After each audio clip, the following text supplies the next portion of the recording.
Bonsoir à toutes et à tous et bienvenue dans ce nouveau rendez-vous estival que Canal Algérie vous propose tous les dimanches de 15h à 16h30. Nous l'avons baptisé Mosaïque d'Algérie. Et je reçois mes deux invités, les deux médecins que j'avais donc annoncés tout à l'heure. Il s'agit du docteur Zerouki Abdelmoutaleb. Bonsoir. Bonsoir. Merci à vous d'avoir accepté notre invitation. Invité, et du docteur Messadi Abdelkader.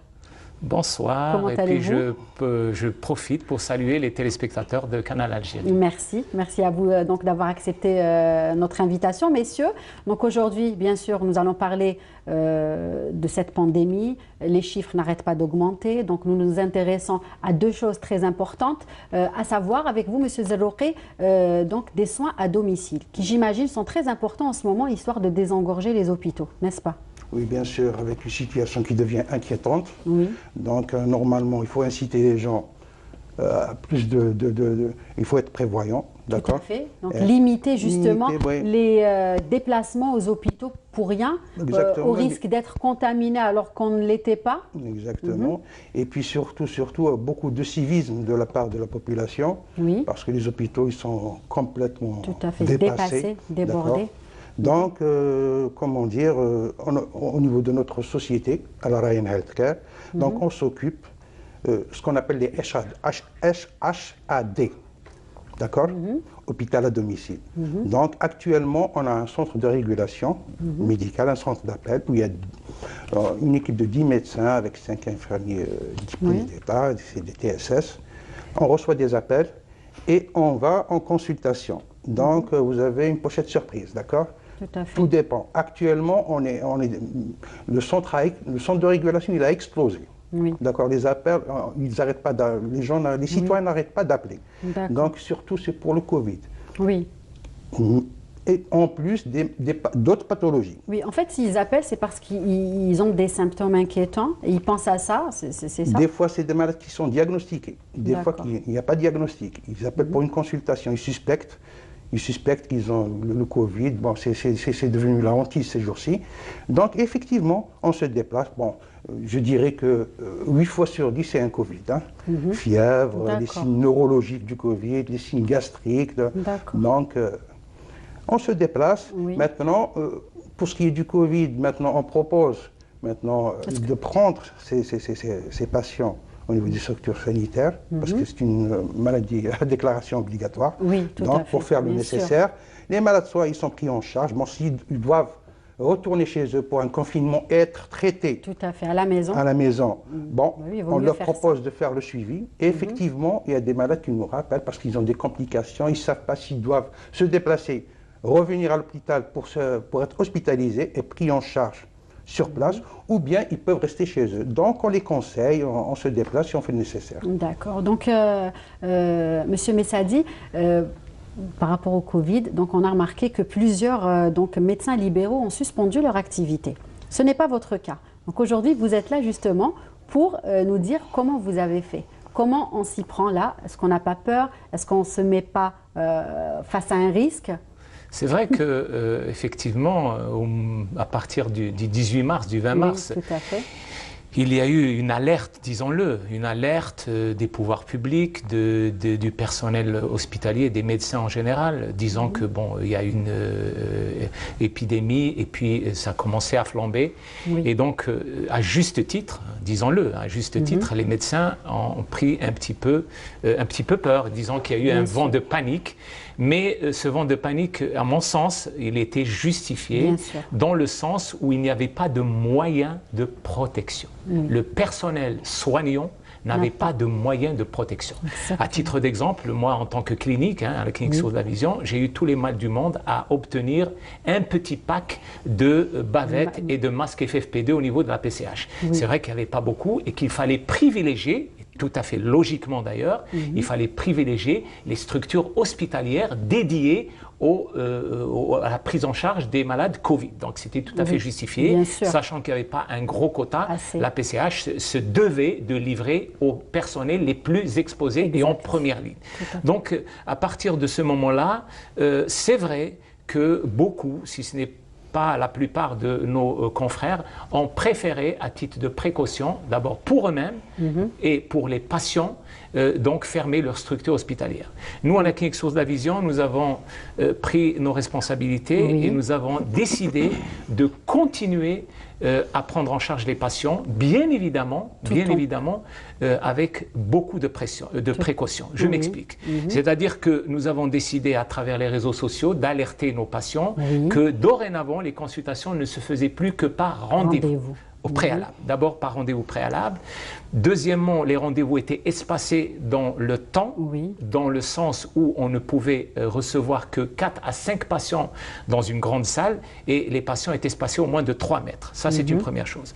Secondo, les accompagnateurs n'étaient pas admis au sein de la clinique. Les accompagnateurs devaient rester à l'extérieur. Seul le patient pouvait rentrer à l'intérieur de la clinique. Le port de la bavette ou du masque était obligatoire, que ce soit pour le personnel ou pour les patients. Il y avait bien sûr une distribution de gel hydroalcoolique et les patients, à chaque patient qui passe, il y a une désinfection des équipements après chaque patient. C'est-à-dire qu'il y a une rigueur absolue dans la prise en charge et dans le déroulé de la consultation, si bien qu'au bout de 4 mois, aujourd'hui, nous n'avons déploré aucun cas, même si il y a quand même des anecdotes que je pourrais vous citer par la suite. D'accord, des anecdotes, mais nous avons également, on va dire qu'on a entendu de tout en ce moment. On a même entendu que le Covid pouvait être transmissible par les yeux. Qu'est-ce que vous pouvez nous dire? On l'a bien entendu, on l'a vu sur les réseaux sociaux. Et parfaitement, on aura tout entendu de toutes les manières. C'est parfaitement justifié. D'accord. Oui, mais ça va surprendre monsieur tout le monde. Oui, parce qu'on me pose des questions sur les réseaux sociaux. Docteur, comment vous parlez de transmission par les yeux? Bon. Alors, pour rappel, tout le monde le sait aujourd'hui, même monsieur tout le monde le sait, mais le citoyen lambda sait que la transmission de la Covid-19 se fait par voie aérienne. Tout à fait. Il se fait par la transmission des postillons, que ce soit au cours d'un éternuement, d'une quinte de toux, ou même voire au cours d'une discussion. Il y a des petits postillons, des petites gouttelettes de salive qui sont à un certain temps en suspension dans l'air et qui retombent au bout d'un certain moment de quelques secondes par la loi de la pesanteur, P égale mg, voilà. Donc après, ces postillons-là, quand vous êtes à moins de 1 mètre de la personne, il est très possible que le postillon arrive au visage de la personne. Et les voies de transmission, les voies de pénétration de ce virus sont d'abord la bouche, puis le nez et puis les yeux. Pourquoi les yeux? Les yeux, nous savons que nous avons une sécrétion régulière de larmes pour humidifier la surface de l'œil. Ça, c'est les larmes, elles servent d'abord pour la vision, elles servent pour protéger l'œil des poussières et des microbes. Mais ces larmes-là, elles sont recueillies par l'angle interne de l'œil et elles rentrent à travers un canalicule pour se retrouver dans la gorge. Et c'est pour ça que quand les gens pleurent, eh bien, ils ont le nez qui coule. C'est pour dire que les larmes rentrent dans la gorge. Et si quelqu'un vous émet un postillon dans les yeux, par la voie des larmes, le postillon rentre dans la gorge et donc vous êtes contaminé. Ce n'est pas un qu'on-dira-t-on, c'est une réalité. On peut obtenir une contamination par la voie des larmes. Eh bien, vous avez bien fait de venir, parce que franchement, je ne l'aurais pas cru. D'accord. Donc nous allons, j'ai envie de vous dire aussi, certaines spécialités sont plus à risque que d'autres, n'est-ce pas? Par exemple, si on va parler des dentistes, c'est quasiment impossible d'exercer. Excellent. Effectivement, s'il y a des spécialités, et j'imagine que mon invitation n'est pas fortuite sur votre plateau, l'une des spécialités les plus exposées, ce sont les ophtalmologistes et les dentistes. Pourquoi? Nous venons de parler de la distance. Nous travaillons à 30 cm du visage du patient. Mon visage et le visage du patient sont séparés d'une distance de 30 cm. C'est une distance qui est suffisante, malheureusement, pour augmenter le risque et pour permettre au virus de rentrer par ma bouche, par le nez ou par mes yeux. Et c'est pour cela que le dentiste également, il travaille encore peut-être plus près que moi de la bouche de la personne. Et donc, il peut, au cours d'une quinte de toux, de la respiration, il peut contracter le virus. Et c'est pour ça que ces deux spécialités, à mon sens, en plus des médecins réanimateurs qui intubent les malades qui sont supposés Covid positifs, Oui. ce sont les plus exposés, bien sûr, puisqu'ils manipulent un patient qui est déjà positif. Ceux-là, ce sont les plus exposés. Viennent en deuxième position les ophtalmologistes et les dentistes qui sont très, très, très à risque. Et c'est pour cette raison-là qu'il faut de la rigueur dans la protection, que ce soit du patient ou du soignant. Tout à fait. Et donc, nous avons aussi remarqué qu'il y a beaucoup de médecins qui sont restés joignables par téléphone ou par Internet également pendant cette pandémie. Ben, écoutez, moi, je me répète peut-être, mais il y avait un choix à faire. Oui. Ou bien rentrer dans le rang, c'est-à-dire prendre la décision de fermer la structure, ou bien se poser les bonnes questions. Les bonnes questions, c'est quoi? Il y a des patients qui sont et qui doivent continuer leurs soins. Je vous donne des exemples très très simples. Oui. Les malades qui présentent par exemple des dégénérations maculaires liées à l'âge dans leur forme exsudative, c'est-à-dire ceux qui ont une rétine gonflée par des néovaisseaux. Ces gens-là, on leur fait des injections mensuellement. D'accord, oui. Donc, ils ne peuvent pas rater leur rendez-vous. Sous peine de voir cet œdème de la macula ou ces néovaisseaux encore gonflés davantage et avec un risque accru de perte de la vision. Oui. Il y avait un choix. Ou bien on laisse ces patients sombrer dans la mauvaise vision, ou bien on continue à faire les injections. Donc, très bien. Donc le choix était fait. Vous, monsieur, Vous, monsieur Zelaoui, vous n'avez pas de choix à faire. Non, ce choix, les gens vous appellent. Justement, comment on fait comment les gens font pour vous contacter et avoir recours à vos services? Il y a un numéro, c'est le 3307. Et puis souvent, il y a un autre numéro qui est sur les sites. Donc c'est un numéro vert? C'est un numéro vert, mais il y a un autre numéro. D'accord, les gens préfèrent le fixe ou le fixe. D'accord, voilà, un numéro fixe, oui. Le numéro fixe. Et donc, on nous contacte, ils prennent contact avec nous. Donc, il y a une salle de régulation médicale. Oui. Donc, ils tombent sur un médecin. D'accord, justement. Voilà, l'orientation, elle est faite, par le contact du citoyen et du patient.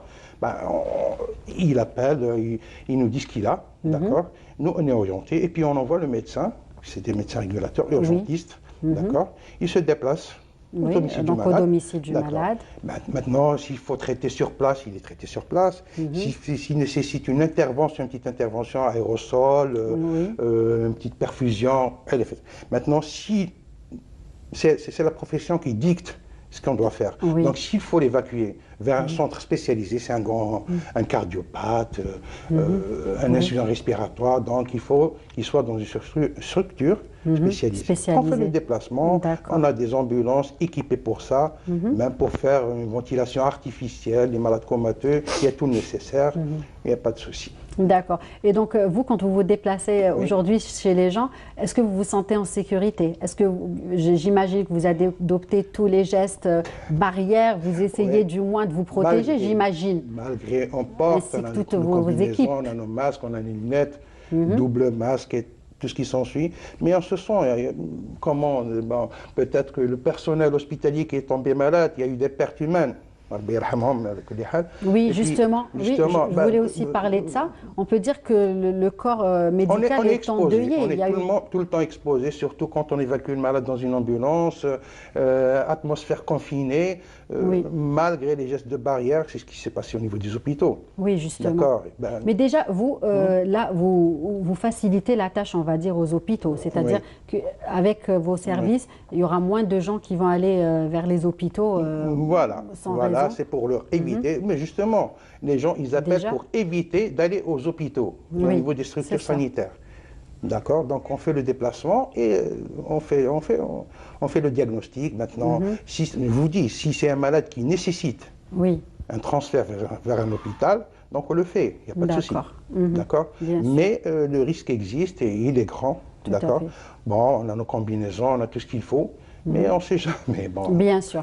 Donc, tout est pris, bien sûr, en considération, les gestes barrières, les gestes de sécurité, pour vous protéger et protéger aussi vos équipes, j'imagine. Bien sûr. Très bien, d'accord. Monsieur Messadi, donc vous aussi, vous continuez là à exercer? Oui, bien évidemment. On n'a jamais arrêté en fait d'exercer. Et au jour d'aujourd'hui, nous avons toujours la même devise, c'est continuer les soins et adopter toujours les mesures de sécurité pour les patients et pour le personnel soignant.